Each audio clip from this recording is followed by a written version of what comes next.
bila family Suzuki potong rambut anak patung tu, tapi kemudian rambut dia akan tumbuh balik.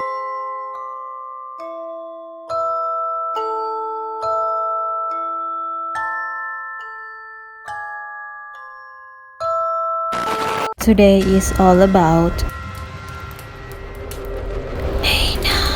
story.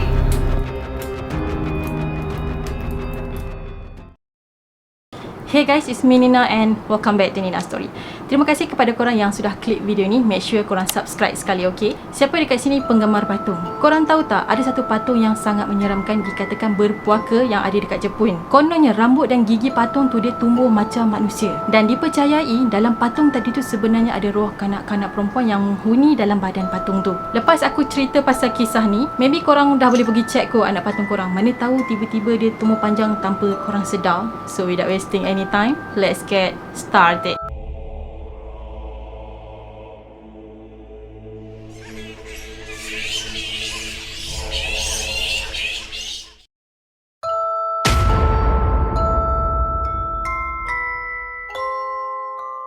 Anak patung tadi ni dikenali sebagai The Haunted Doll of Hokkaido ataupun nama lain dia adalah patung berhantu Hokkaido. Patung yang berupa perempuan ni sebenarnya adalah sebuah patung yang lama ataupun patung tradisional. Kalau korang tengok patung tu sendiri pun korang takkan rasa dia comel, mungkin lebih kepada seram. Patung Okiku telah diletakkan di sebuah kuil bernama Iwamizawa di Hokkaido di negara Jepun. Dipercayai rambut patung tadi tu dia boleh tumbuh macam manusia disebabkan ada roh yang menghuni dalam patung tadi. Pada tahun 1918, patung ni sebenarnya telah dibeli oleh seorang lelaki yang bernama Eikichi Suzuki. Suzuki ni adalah seorang remaja lelaki yang berusia 17 tahun dan dia tinggal di daerah Hokkaido. Sebenarnya dia beli patung tu bukan dia nak main, tapi dia nak hadiahkan patung tadi tu kepada adik perempuan dia yang baru berusia 2 tahun. Adik dia pula bernama Okiku. Jadi nama patung Okiku tu adalah sempena nama adik dia. Pada masa tu Suzuki telah join pameran maritim. So bila dia nampak patung yang setinggi 40 cm ni dekat sebuah kedai, jadi dia pun merasa tertarik. Patung yang mempunyai rambut berwarna hitam dan memakai pakaian tradisional Jepun memang nampak perfect pada pandangan Suzuki. So dia rasa patung ni memang sangat perfect lah untuk dihadiahkan kepada adik perempuan kesayangan dia. So lepas habis pameran tadi, Suzuki pun bawa baliklah patung yang dia beli tu. Dan bila dia sampai dekat rumah, dia pun bagilah patung tadi tu dekat adik dia. Bila adik dia dapat patung yang comel tu, mestilah adik dia excited. Sampaikan adik dia namakan patung tadi tu sebagai Okiku, iaitu nama adik dia sendiri. Jadi ibarat patung tadi tu adalah kawan baik dia dan juga sebagai kembar dia. That's why lah dia namakan patung tadi tu sebagai Okiku. Adik dia memang akan selalu main dengan patung tu dan dia akan bawa ke mana-mana saja. Jadi dia dengan patung tu memang tak boleh berenggang. Sampai nak tidur pun dia akan bawa patung Okiku tu untuk tidur dengan dia. Pada satu hari adik Suzuki ni telah jatuh sakit disebabkan dia ni telah dijangkiti wabak demam kuning dan dikatakan masa adik dia nak mati tu pun adik dia tengah peluk patung Okiku tu.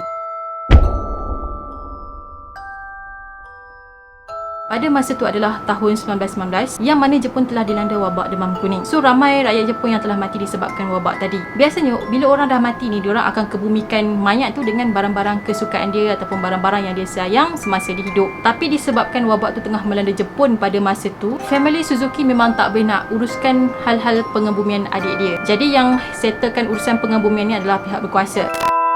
So start daripada kejadian ni, macam-macam perkara aneh dan pelik mula terjadi. Sebabnya selepas Okiku ni mati, patung favourite Okiku telah disimpan ataupun diletakkan dekat kuil ataupun altar. Kalau korang perasan, altar ni adalah sebuah tempat orang datang ziarah untuk melawat si mati. So biasanya dekat altar tu diorang akan letak gambar si mati ataupun barang-barang kegemaran si mati masih hidup. Jadi family Okiku ni akan datang ke sana untuk mengenang ahli keluarga diorang yang dah meninggal. Diorang juga perasan yang patung Okiku ni macam lain daripada yang lain. Macam ada something yang berbeza tentang patung tadi. Diorang perasan yang rambut patung Okiku tu macam mula memanjang dan warna rambut yang tumbuh tu pun berbeza dengan warna yang asal. Padahal patung Okiku sebelum ni just separas bahu je, tapi kali ni rambut patung Okiku telah panjang sampai ke paras lutut. Bila family Suzuki potong rambut anak patung tu, tapi kemudian rambut dia akan tumbuh balik. Walaupun diorang rasa patung tu macam pelik, aneh, macam creepy sikit, tapi diorang tetap jaga patung tadi sebab diorang yakin roh Okiku ada dalam patung tu. Sebab itulah rambut patung Okiku tu dia boleh tumbuh macam manusia. Selain perubahan pelik yang terjadi dekat patung tadi, diorang juga diganggu dekat rumah diorang. Bila diorang tidur, diorang selalu termimpikan patung Okiku. Esoknya bila diorang bangun je, diorang celik, patung Okiku tu ada dekat sebelah diorang. Seram gila. Bukan itu je, diorang juga selalu terdengar bunyi-bunyi bising, suara-suara yang pelik entah datang daripada mana dan juga bunyi ketukan dalam rumah. Pernah juga suis rumah diorang ni telah dibuka dan ditutup oleh seseorang padahal dekat situ tak ada siapa pun kacau. Gangguan ni semakin ekstrim bila birthday dan juga ulang tahun kematian Okiku makin dekat. Family Suzuki pada awal tu diorang memang dah tak tahan dengan gangguan tu, dan diorang telah memanggil beberapa orang bomoh untuk settlekan masalah ni. Bomoh-bomoh yang dipanggil oleh family Suzuki ni mengatakan yang dalam patung tu sebenarnya ada roh Okiku. So disebabkan patung tadi tu ada roh Okiku yang terperangkap dalam tu, dan kerana itulah adanya energi yang pelik-pelik terjadi di sekitar diorang.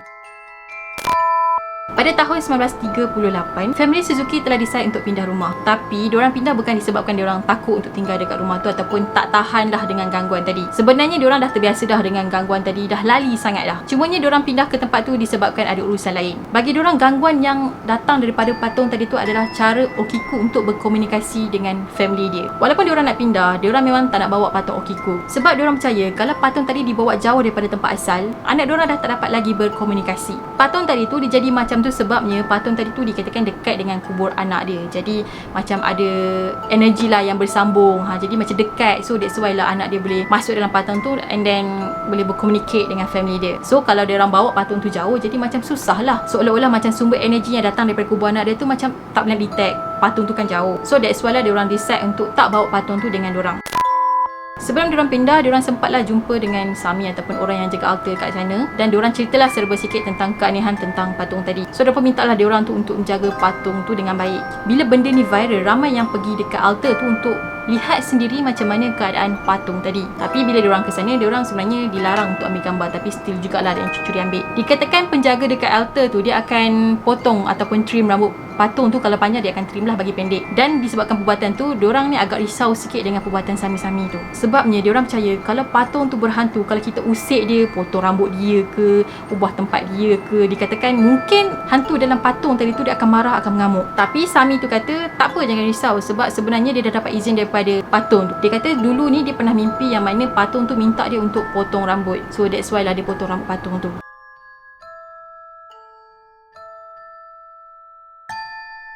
Ada juga yang kata kalau kita pandang dekat dalam mulut dia tu, kita boleh nampak gigi dia tumbuh macam manusia. Pasal rambut dia memang ramai orang yang curious sangat. Macam mana rambut patung ni boleh tumbuh? Sebabnya patung tu patung lah kan, bukannya macam manusia yang boleh tumbuh rambut. Jadi ada satu cerita yang mana diorang telah mengambil sampel rambut anak patung tu dan diorang bawa ke makmal untuk cek. Hasil daripada ujian tadi tu memang sangatlah mengejutkan, sebabnya rambut patung tu adalah rambut kanak-kanak. Tapi still juga sampai sekarang tak tahu jawapan yang sebenarnya macam mana rambut patung tu boleh tumbuh. Okay guys, apa pendapat korang tentang kisah patung Okiku? Kalau diberi peluang untuk korang pergi ziarah dia, adakah korang akan pergi? Sila komen di bawah. And yeah, that's it for today, dan aku harap korang suka dan enjoy. Pada korang yang belum lagi subscribe channel ni, make sure korang subscribe di bawah dan turn on notification sekali. Dan kita akan jumpa lagi pada video yang akan datang.